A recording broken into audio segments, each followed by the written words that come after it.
And our next speaker is Miss Annree Wogan. And Miss Wogan, Annree is a leadership consultant and an executive and team performance coach for clients in the healthcare sector. She's an expert in organizational leadership, collaborative engagement excellence, and interpersonal communication.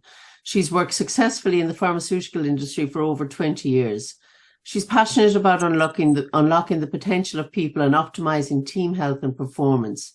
And she's an inspirational communicator.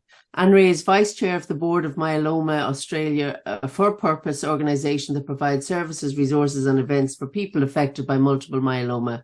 And she is an industry mentoring network in STEM, a mentor and educating our next generation of STEM professionals.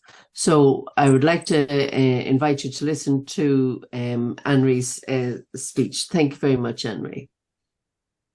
Thank you, Susan, and it's wonderful to be here today with such a wonderful audience and to have nearly over 300 people on the line, which is just great. I'm here today to talk about the power of relational intelligence for better workplaces in the healthcare sector and for nurses and midwives to be happier in their jobs. Next slide.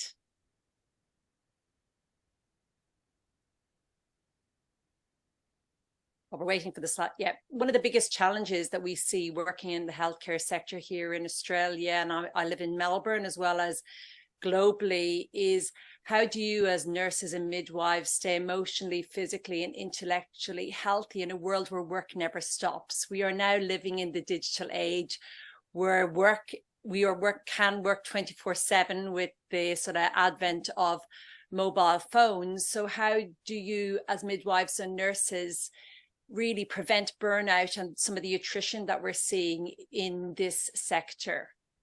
Next slide.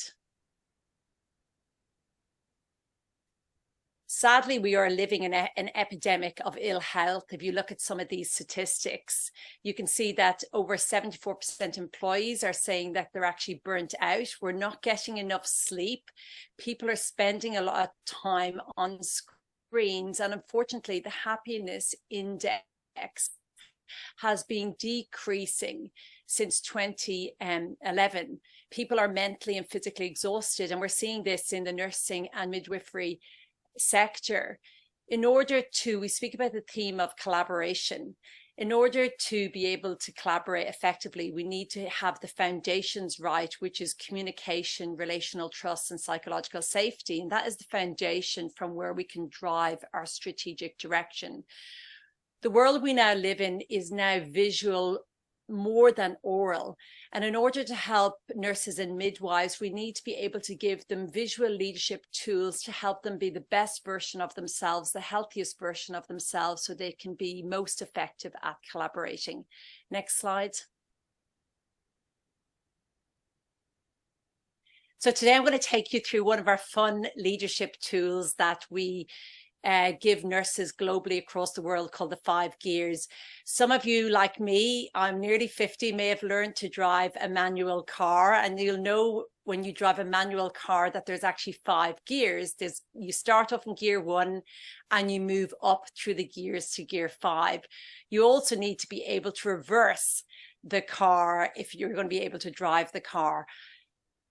You will know that you can't drive a manual car starting off in 4th and 5th gear, you'll burn the engine out. I want you to think of these 5 gears today about you as nurses and midwives, and how do you lead yourself effectively every single day. You will see that each gear correlates with a corresponding behavior, and I'm hoping today that I'm going to help you move from being manual in these emotional intelligence, relational intelligence gears, to be more automatic in your transmission, knowing when to be in the right gear with the right people at the right time. Sadly, we are all so busy, we can be quite accidental in our behavior, and we can actually drive ourselves every day using the gears that we like and the gears that we find easiest. And at times this will enable us to miss people or drive over people in team meetings. So I'm going to go through each of the gears in detail. Just next slide. And I want you to think about, what is your natural gear order? We all have a different gear order order based on our leadership style and our communication style. So I'm going to go through each of them. Just next slide. What you're going to understand is, sort of at the bottom of the slide, you can see that my gear order is 4. I love task mode, could live in it all day. That's writing emails, jumping on LinkedIn, having meetings. I also really enjoy gear 3, which is social gear. Gear 1, which is recharge. Gear 5, focus mode, is really difficult for me. And gear 2, considering I'm a leadership and emotional intelligence expert, being truly present with my family is actually my most challenging gear.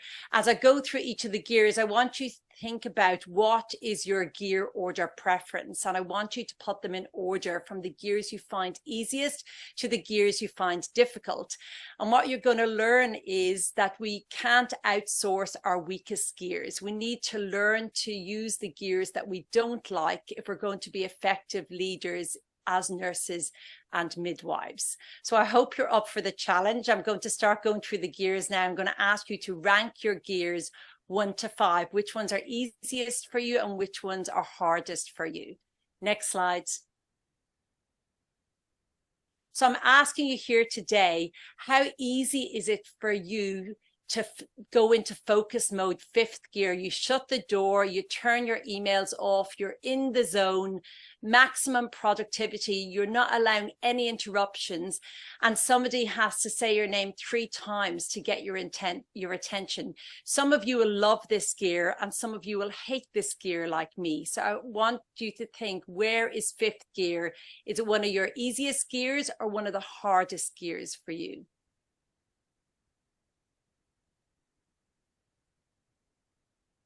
Okay, we'll move on to next slide, 4th gear. Most of us spend our day in 4th gear. This is multitasking, consistently reactive, open door policy, writing emails, not finishing them, answering phone calls, attending meetings, not really getting through our to-do list. And if anything, we're adding to our to-do list every day. And this is the type of world that most of us are living in right now, 4th gear. But we need to learn not to get stuck in this gear and to be able to navigate out of 4th gear. So I want you to think, where is 4th gear on your gear order preference? Is it easy for you, one of your top gears, 1 or 2, or is it one of your weaker gears, labeling it, ranking it 4 or 5?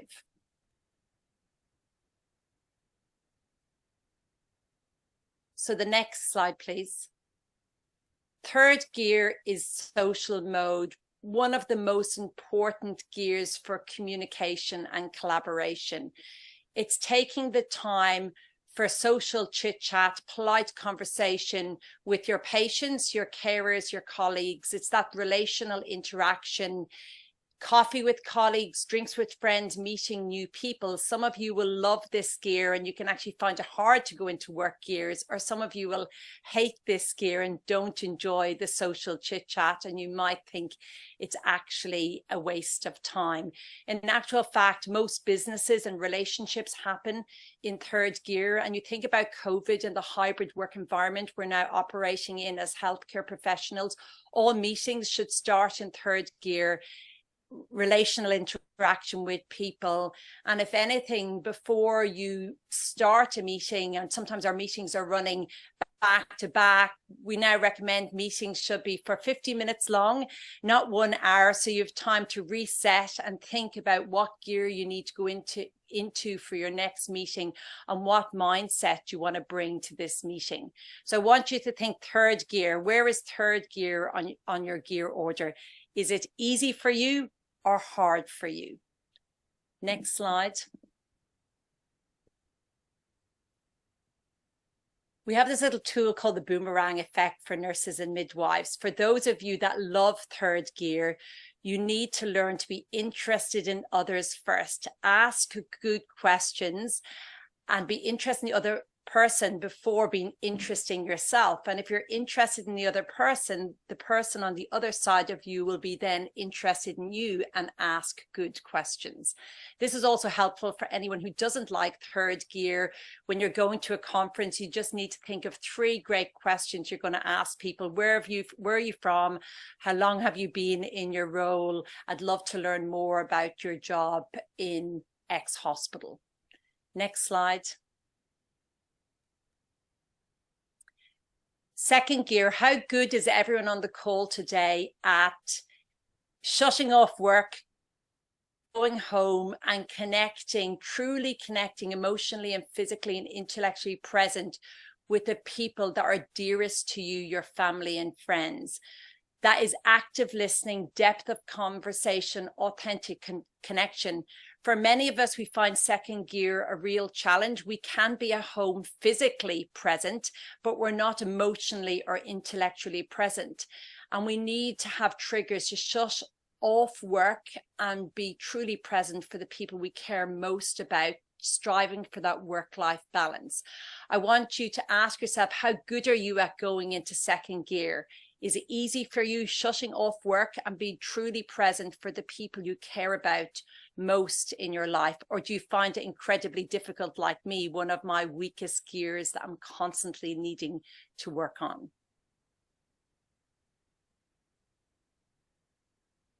Next slide. And the most important gear, first gear, how good are you at nurses and midwives at looking after yourselves? Most nurses and midwives go into this profession because you're very caring people who you care a lot for your patients, your team members, but sometimes you forget to care about yourself. It's like the air hostess says in the mask, put your own oxygen mask on first before you attend to your children or other passengers.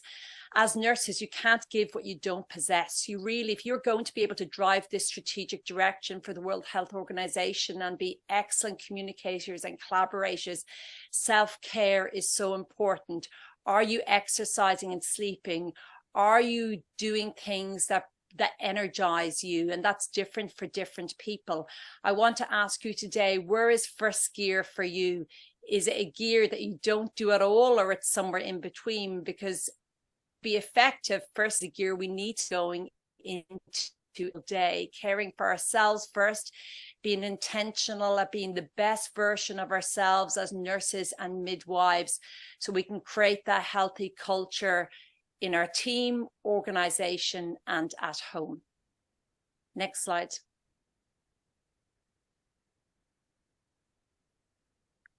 And we also need to remember that we need to be able to reverse. And reverse means, how easy do you find it to apologize? Just next slide. I want you to think, is there anyone that you need to apologize to this week, and learning to reverse? Next slide. So I hope you found this helpful. This is a first snapshot on one of our emotional intelligence tool called the 5 gears. And you really reflecting, developing self-awareness about what your natural gear order is, and the fact that you shouldn't drive yourself through the gears that you find easiest. You need to be able to navigate through the gears to be in the right gear at the right time with the right people. Next slide.